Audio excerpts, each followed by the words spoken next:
What's up, tribe? How you guys doing? Oh my gosh, I'm so excited. This is gonna be a review for RuPaul's Drag Race season Celebrity Edition, season 1, episode 2. Now I'm just gonna be honest with y'all. I watched last week's episode and I chose not to review it. Why? Because it wasn't interesting to me. It was really, I didn't know none of them people, and I was just like, eh. But I watched this week's episode, and from the very beginning, bitch, I was like, oh, I'm doing this one. So we have our 3 contestants, and they're gonna be, for those of you who don't know, you have 3 celebrity contestants, and they're paired with 3 alumni from RuPaul's Drag Race, and they go through like an actual episode of RuPaul all the way through to the end. They even do a lip sync at the end. So our first celebrity to come through the door is Miss Loni Love. Now, Miss Loni Love is on the talk show The Host. Is on the talk show The Real. She's a host on the talk show The Real. But a lot of y'all may or may not know Loni Love. I remember Loni, because I don't watch The Real. But I remember Loni Love going all the way back to Chelsea Lately is when I was first introduced to Miss Loni Love. And I always loved her because she a lot of times was the only, like, if you knew the format of Chelsea Lately, they always had a segment at the end where they kind of did a round table with different comedians and they would talk about hot topics. She a lot of times was the only black person on there, and she always held her own whenever they would talk about topics dealing with race or stuff. She kept it funny because they were all comedians, so she kept it funny, but she also kept them in check. If they went a little too left, she checked them. Now, on The Real, she said some stuff that I'm a little like, huh? But I'm still fucks with you, okay? Then next came through was Tami Roman.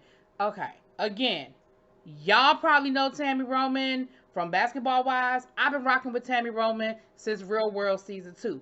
I ain't always like her on Real World Season 2, but I knew her from Real World Season 2. Feel what I'm saying? I love Tami now, okay? I have definitely grown and evolved. I love her, follow her, Bonnet Chronicles, and I think she is freaking hilarious. And they know each other. So Loni Love and Tami, they know each other. So they kind of like, hey girl, hey. And they playing with the wigs and stuff like that. And baby, who walked in the door? The queen herself, the royalty of all royalty, the never getting old, Miss motherfucking Vanessa Williams. Now let me tell you something. I go all the way back with Vanessa Williams. I remember when she won that crown. I remember what happened after she won that crown. And I also remember how the fuck she came back from it.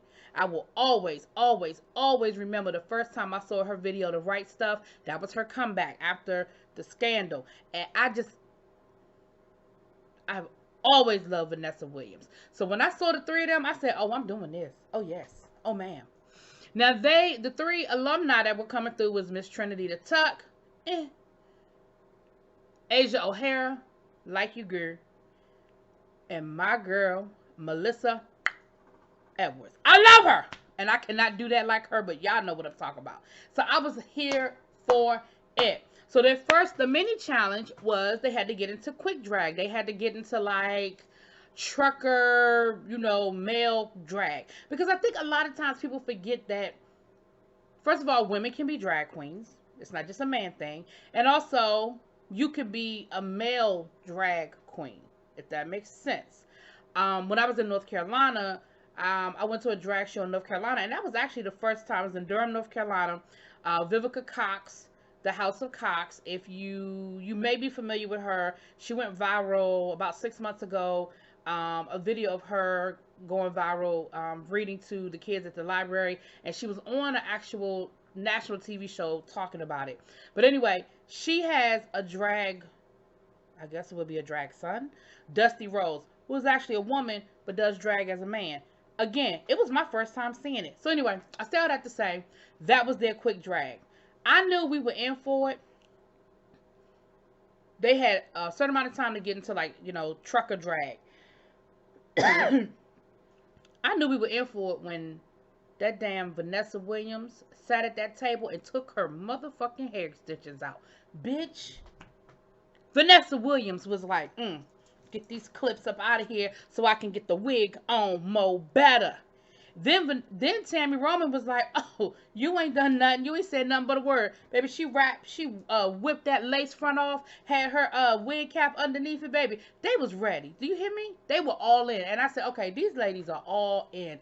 Tami took off her lashes. Oh, they were here for it, and they transformed themselves into men. And this is how you understand that these are professional actors and actresses, because even though Lonnie is a comedian, she knows how to personify a character.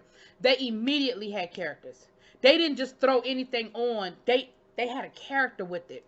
And Vanessa Williams sort of played like she was sort of like this preppy, the prep star guy. Tami was the high, beer in my hand, cigarette dangling out my mouth, dude, where's my car character. And then Lonnie Love played the big beard, beer belly hanging out. And what they had to do was the mini challenge. Well, that was part of the mini challenge. The second part was then they had to do a commercial with y'all know Ru. Oh, excuse me, y'all know Ru always has a party with a purpose. So it was a they had to sell a product which was a pun off of Viagra, but it was a product that makes people reinvigorate people to voting into the election process, the campaign, and all that. And so they all did a really good job with it. But the winner of the mini challenge was Lonnie Love, and as a result of winning the mini challenge, she was able to pair up the queens with the contestants. So she chose Trinity the Tuck. She said, "Listen, Trinity, the only one that won this thing. That's who I want on my team."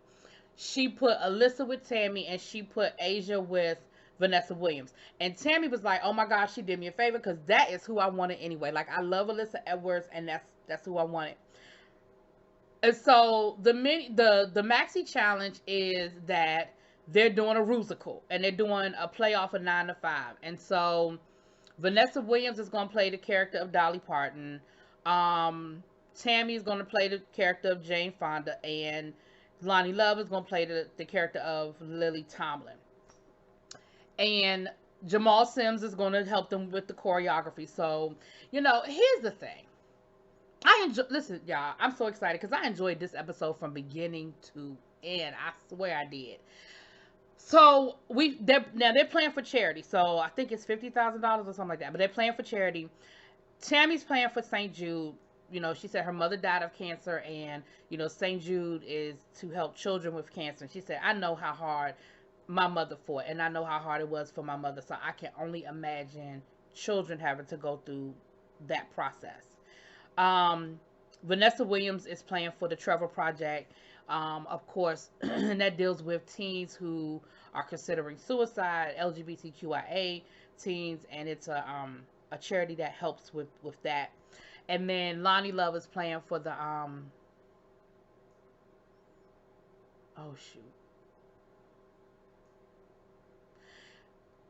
is it Dress You Up? But it is a charity that I've worked with through an organization that I'm affiliated with. I've worked with that, where you help women who either through domestic violence or have been on public assistance for whatever reason, help them get back into the workforce. It provides clothing, it provides job training assistance and stuff like that. And so all of these are very worthy charities, and so they do their choreography and they come up with their names. Now, and I wrote that part I did write down, child. I did write these names down. So Lonnie is Mary J. Ross, a play off of Mary J. Blige, because she loves Mary J. Blige, but she's also from the same projects that Diana Ross grew up in. And so she's doing a combination of the two of them. Yeah, my eyes watering. Vanessa is doing Vanquisha the House. Instead of Vanquish the House, it's a playoff of Vanquish, so Vanquisha the House. I thought that was cute. But my favorite name is Miss Tami. Hers is Miss She Need a Cocktail. So Shanita Cocktail, but Miss Shanita Cocktail. I thought it was cute. I love their names. I thought all three names were very cute. And so Lonnie was very emotional throughout this filming. And I would I would be interested to know when this took place. And the reason why I say that is because over the last maybe 6 months, Lonnie has made a few headlines in reference to some controversial comments she's made on the show as it relates to race and big women and dating and black women and white men. You know, she has a white boyfriend. And so that, I'm wondering if, because she was very, very emotional throughout this process, dealing with her confidence, and she kept referring to things that she's going through and what she's going through right now and so I found it very interesting because I was like, I wonder if this took place around that time. But so we we dealt with that, and Ruth was telling her, listen, this is the place, drag is a feel good situation that it helps you get that confidence and get that back. Vanessa said she was doing it as a challenge. She said, I've done a lot in my career and people always doubt that I can do that next thing. And so this is just something else. It's a challenge. I'll continue to grow and continue to learn. It's something to bring me, to give me something new. And Tami said her mom grew up going to the drag show. So she grew up with her mother loving drag before this. Before RuPaul's Drag Race, before it was so mainstream and really so accepted, you figure if her mom, if she grew up with her mother going to the drag shows, we're talking about 80s, right? We're talking about late 70s, early 80s of her mother going to the drag shows. And so that was just a different world back then. So yeah. So that was great. So we saw them do the choreography. Lonnie was definitely in her head, because she was saying, listen, I am just not a performer. And it was really out of her comfort zone. But she definitely was with it. Now, Vanessa, she was in her element. And Alyssa was worried about her taking it too seriously. Because, during the choreography, they saw her counting up the steps. And she was very serious. And she was very... because she can do this. I mean, she did Broadway. She definitely did dance and sing, and she's used to the stage. That doesn't bother her, doesn't make her nervous. And so, but even in that, I think a lot of times people still see her as a queen. And I think she allowed herself to let go and be silly and be dorky and be not perfect. Like I said, when I saw her rip them damn hair pieces up out her head, honey, I said, well, bitch. Okay. So again, you saw them go through that whole process. And then they got a message from the queen herself, Miss Dolly Parton, because of course they were playing off of the whole 9 to 5 and everything. So she gave the ladies a message, and of course they all fanned out. I would fan out too, honey. I love me some Dolly. Who don't love Dolly Parton, child? So you definitely fanned out over that. And so then we saw the ladies do their performance. And they all did really, really well. Their makeup, now a little birdie told me that last week, the coaches didn't do the makeup for the queen, for the contestants. Now I don't know if the coaches did the makeup or not, but I know that their makeup looked good. Okay, I heard that Asia O'Hare was one of the people doing makeup, so the fact that Asia was on this episode makes me feel like maybe they did do real makeup. But all the makeup looked good. I thought all of them looked really, really beat, honey. Vanessa Williams did her thing. She definitely embodied Dolly Parton.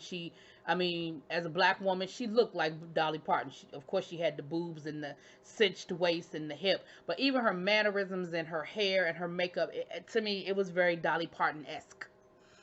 Tami did her thing as Jane Fonda. They had the whole workout thing. They had her in the workout, she looked straight out of a Jane Fonda video from 1984, honey, with the curly hair and everything. And Tami did it. I mean, she did not miss a beat, honey. Her lip sync was here, and she was on it. Lonnie, who I think was the most nervous, she did that. Now, to me, Lonnie didn't look so much Lily Tomlin as she looked Missy Elliott, but she did it. It was a very hip-hop performance. They even had a pull away for her, and she was in a sweatsuit.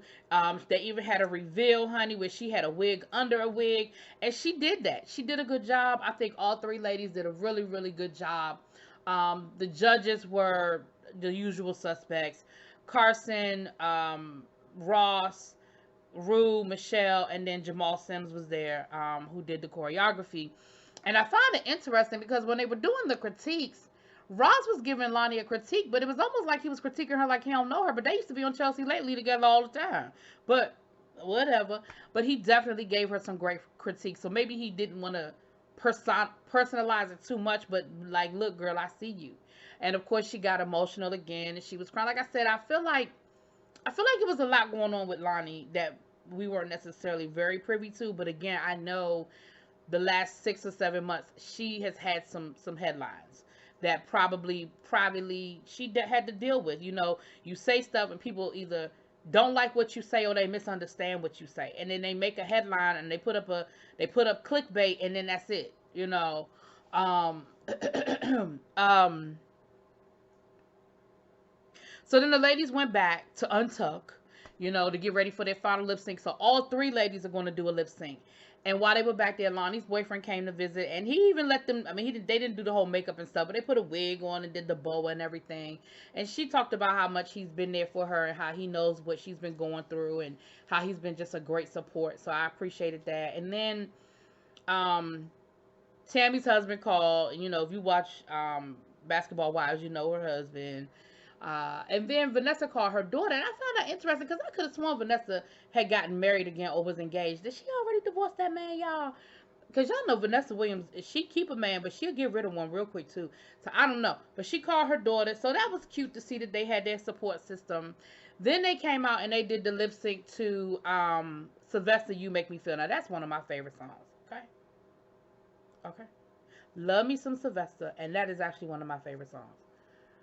Listen, ladies, gentlemen, they did a good job. They did a really good job with the lip sync. I thought all of their runways were really nice. I think they did a really, really good job of accentuating all that is right with these ladies. Lonnie looked so good. As a big girl, sometimes people don't always get it right. I know they did. Her makeup, her hair, her outfit, everything. It was everything. And they performed, they did the lip sync, but ultimately, Vanessa Williams won. And she got the full, I believe it was 50,000. But Rue also donated $10,000 to Lonnie and Tammy's charity as well. So everybody wins. And it was fun. It was fun to watch. I enjoyed it. I laughed. I smiled. I was happy, and I really enjoyed it. So I look forward to see who next week's celebrities are going to be. Now, I'm going to tell you now, if there's some people I don't know again, you may or may not get this review. But I had to get this to y'all this week because I really, really enjoyed the show. Anyway, you guys, let me know what you think. Drop it in the comments. Peace.